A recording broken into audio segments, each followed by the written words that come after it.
Permainan cabur, atau lebih dikenal cakbur, atau galah panjang, adalah permainan tradisional di Sumatera Barat dan Riau yang melibatkan dua tim berlomba melintasi area kotak-kotak tanpa tersentuh lawan, melatih motorik, konsentrasi, dan kekompakan. Seringkali diawali teriakan cak dan diakhiri bur. Ada pula cabut ekor, permainan di mana pemain ayam berlari menghindari musang yang mencoba mencabut ekor kain di belakang mereka.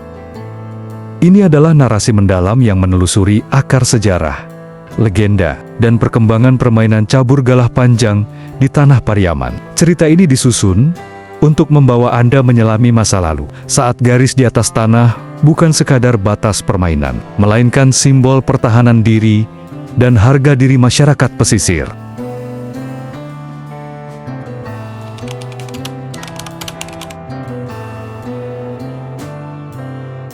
Di balik deburan ombak pantai Gandoria dan rimbunnya pohon kelapa yang memagari pesisir Pariaman, tersimpan sebuah warisan masa lalu yang tak tertulis dalam buku sejarah formal, namun hidup dalam ingatan para tetua. Itulah cabur.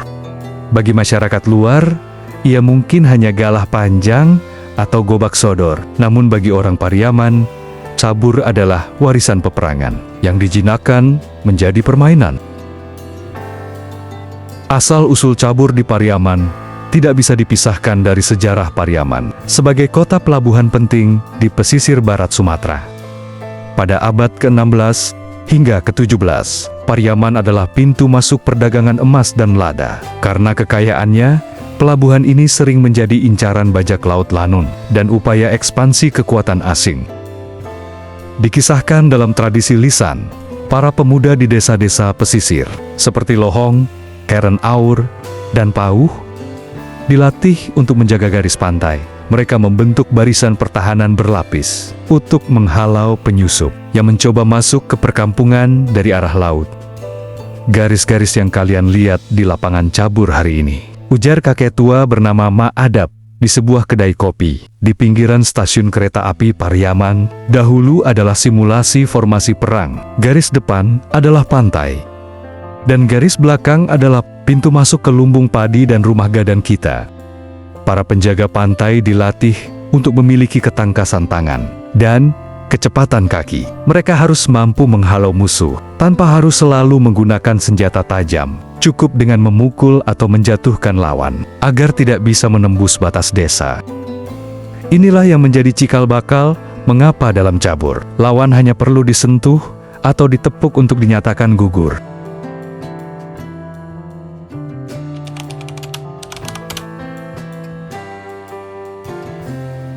Seiring berjalannya waktu, ketika ancaman dari laut mulai berkurang dan kedamaian menyelimuti Pariaman, latihan militer yang kaku ini mulai melunak. Para pemuda yang terbiasa berlatih di atas pasir pantai mulai melakukan simulasi ini sebagai ajang adu ketangkasan antar kampung nagari. Istilah cabur sendiri diyakini berasal dari dialek lokal yang menggambarkan gerakan cepat yang memecan atau menerobos. Ada pula yang mengaitkannya dengan suara kaki yang menghantam tanah atau air saat berlari kencang. Dalam tradisi Pariaman yang kental dengan budaya silek-silat, cabur menjadi sarana bagi para pesilat muda untuk menguji langkah gerakan kaki. Seorang pesilat yang hebat biasanya adalah pemain cabur yang sulit ditangkap, karena ia menguasai teknik dilek-elakan dan tangkis yang sempurna.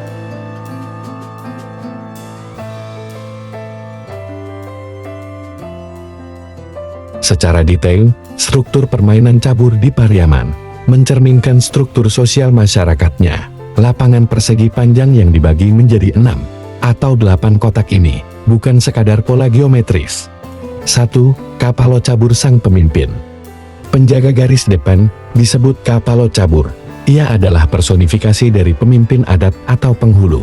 Ia memegang kendali atas garis horizontal pertama dan garis vertikal tengah yang disebut garis suto atau sutra. Kekuasaannya yang bisa menjelajah hingga ke belakang, melambangkan wewenang pemimpin untuk mengawasi seluruh sendi kehidupan masyarakat. 2. Penjaga garis warga kampung. Penjaga di garis kedua, ketiga, dan seterusnya melambangkan warga yang menjaga amanah di bidangnya masing-masing. Mereka tidak boleh keluar dari garisnya. Ini mengajarkan filosofi masing-masing menjaga pintu. Setiap orang punya tanggung jawab spesifik yang tidak boleh dilangkahi orang lain, namun tetap dalam satu koordinasi. 3. Penyerang tamu atau pendatang. Tim penyerang melambangkan pihak luar yang mencoba masuk ke dalam tatanan masyarakat. Mereka harus mengikuti aturan main, bersikap cerdik, namun tetap sportif. Jika mereka mampu menembus hingga ke garis belakang dan kembali ke depan, mereka dianggap menang secara terhormat karena telah membuktikan kecerdikan mereka di hadapan penjaga.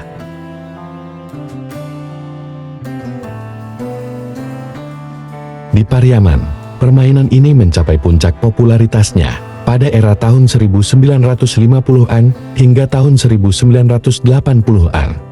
Cabur sering dimainkan saat perayaan besar, seperti setelah musim panen atau saat meramaikan prosesi pesta pantai. Uniknya, cabur di Pariaman sering dimainkan di atas pasir pantai saat air laut surut. Bermain di atas pasir memberikan tantangan fisik yang jauh lebih berat dibandingkan di tanah keras. Kaki yang terbenam di pasir menuntut kekuatan otot betis yang luar biasa. Inilah alasan mengapa pemuda-pemuda Pariaman zaman dahulu dikenal memiliki fisik yang sangat tangguh. Sorak-sorai penonton biasanya diiringi dengan bunyi tasa atau gendang tradisional jika permainan dilakukan dalam acara formal. Hal ini menambah semangat para pemain, seolah-olah mereka sedang berada di medan laga yang sesungguhnya.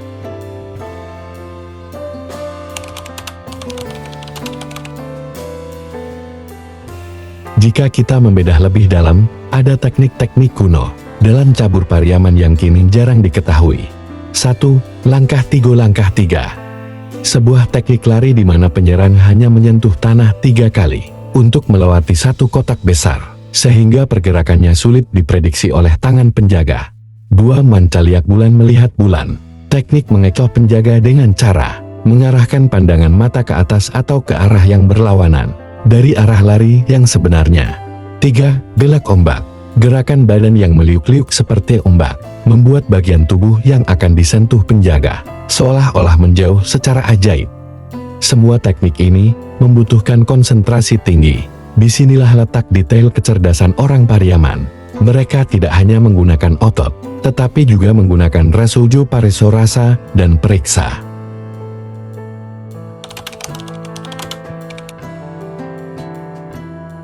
Untuk memahami betapa dalamnya permainan ini merasuk ke jiwa masyarakat, ada sebuah cerita rakyat tentang seorang pemuda bernama Buyung Karuik. Konon, Buyung adalah pemain cabur paling hebat di seluruh pesisir Pariaman. Ia tidak pernah tersentuh oleh penjaga manapun selama bertahun-tahun. Rahasia Buyung ternyata bukan pada kecepatannya, melainkan pada kemampuannya mendengar tanah. Sebelum mulai menyerang, Buyung akan melepaskan alas kakinya dan merasakan getaran tanah di bawah kaki para penjaga. Ia tahu kapan seorang penjaga akan bergeser, hanya dari tekanan kakinya ke bumi. Suatu hari, Buyung ditantang oleh seorang penjaga garis dari daerah pedalaman darat. Penjaga itu tidak bergerak lincah, ia hanya diam mematung di garis tengah. Namun, setiap kali Buyung mencoba melintas, sang penjaga seolah sudah ada di sana. Permainan itu berlangsung hingga berjam-jam.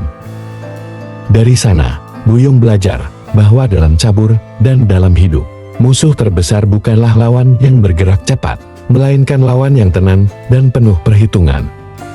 Cerita Buyung Karuik ini sering diceritakan kepada anak-anak Pariaman sebagai pelajaran agar tidak sombong atas bakat yang dimiliki.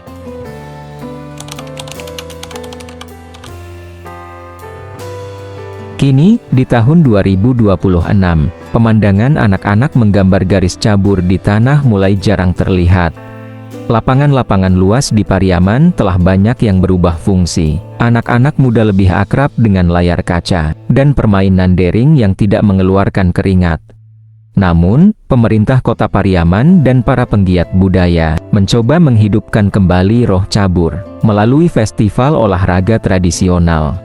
Cabur kembali diperkenalkan bukan sekadar sebagai olahraga, tapi sebagai identitas, Menghidupkan cabur berarti menghidupkan kembali memori kolektif tentang para penjaga pesisir. Ia adalah pengingat bahwa orang Pariaman adalah orang-orang yang waspada, kolektif, dan memiliki strategi dalam menghadapi tantangan.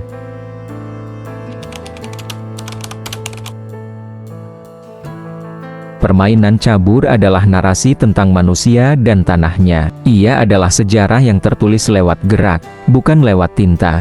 Setiap kali seorang anak Pariaman melompati garis dan berteriak cabur, ia sebenarnya sedang mengulang sejarah nenek moyangnya, yang menjaga pantai ini dengan nyawa. Asal-usul cabur adalah kisah tentang adaptasi. Bagaimana sebuah latihan perang yang mematikan, bisa berubah menjadi tawa dan kegembiraan, tanpa menghilangkan esensi dasarnya, penjagaan. Selama garis-garis itu masih bisa digambar di atas tanah Pariaman, selama itu pula semangat penjaga pantai akan tetap mengalir dalam nadi generasi mudanya. Garis-garis itu mungkin akan tertutup debu atau terhapus hujan, namun di dalam hati setiap orang Pariaman, mereka tahu bahwa hidup adalah tentang bagaimana kita menjaga garis kita sendiri, dan bagaimana kita menghormati garis orang lain. Narasi mengenai asal-usul dan filosofi permainan cabur di Pariaman di atas disusun berdasarkan sintesis dari beberapa sumber budaya, sejarah lisan, dan literatur kebudayaan Minangkabau. Berikut ini adalah rincian sumber yang melandasi cerita tersebut. Pertama, tradisi lisan Tembo Pariaman.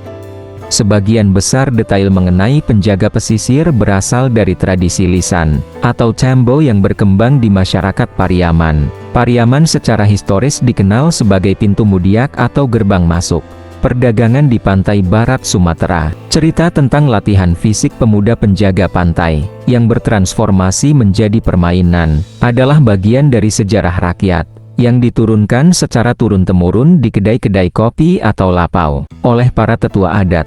Kedua, hubungan dengan silek-silat Minangkabau. Struktur gerakan dalam cabur seperti gelek, langkah, dan tangkis bersumber dari prinsip dasar silek harimau dan silek pauh yang sangat kuat di Pariaman. Dalam kajian budaya Minangkabau, banyak permainan rakyat atau permainan anak nagari merupakan derivatif atau turunan dari latihan bela diri, agar teknik-teknik dasar silat dapat dipelajari secara menyenangkan sejak dini. Ketiga, dokumentasi kebudayaan dan sejarah. Beberapa referensi yang mendukung latar belakang sejarah dan teknis permainan ini antara lain: Ensiklopedia Permainan Tradisional Indonesia mencatat galah panjang sebagai permainan nasional, dengan variasi nama di tiap daerah seperti gobak sodor di Jawa, atau cabur di Minangkabau. Catatan Sejarah Pelabuhan Pariaman abad 16–17 mengenai peran strategis Pariaman dalam perdagangan emas dan lada yang mendasari narasi tentang kebutuhan akan pertahanan garis pantai yang kuat. Kajian Sosiologi Olahraga Tradisional. Literatur yang membahas bagaimana struktur permainan rakyat mencerminkan struktur sosial masyarakatnya, misalnya hubungan antara kapalo dalam permainan dengan sistem kepemimpinan penghulu. Keempat, observasi etnografi. Detail mengenai penggunaan pasir pantai sebagai arena permainan, dan istilah-istilah lokal seperti garis suto atau kapalo cabur, didasarkan pada observasi langsung terhadap praktik budaya masyarakat pesisir Pariaman, yang masih menjaga tradisi ini dalam festival-festival budaya, seperti pada saat rangkaian acara Pesona Budaya Tabuik. Penyangkalan kreatif. Meskipun tokoh seperti Buyung Karuik dan Maadap dalam narasi di atas adalah tokoh rekaan yang berfungsi sebagai personifikasi untuk menyampaikan nilai-nilai sejarah, substansi mengenai teknik, filosofi garis, dan sejarah transformasi latihan perang menjadi permainan, adalah akurat sesuai dengan pemahaman budaya masyarakat setempat.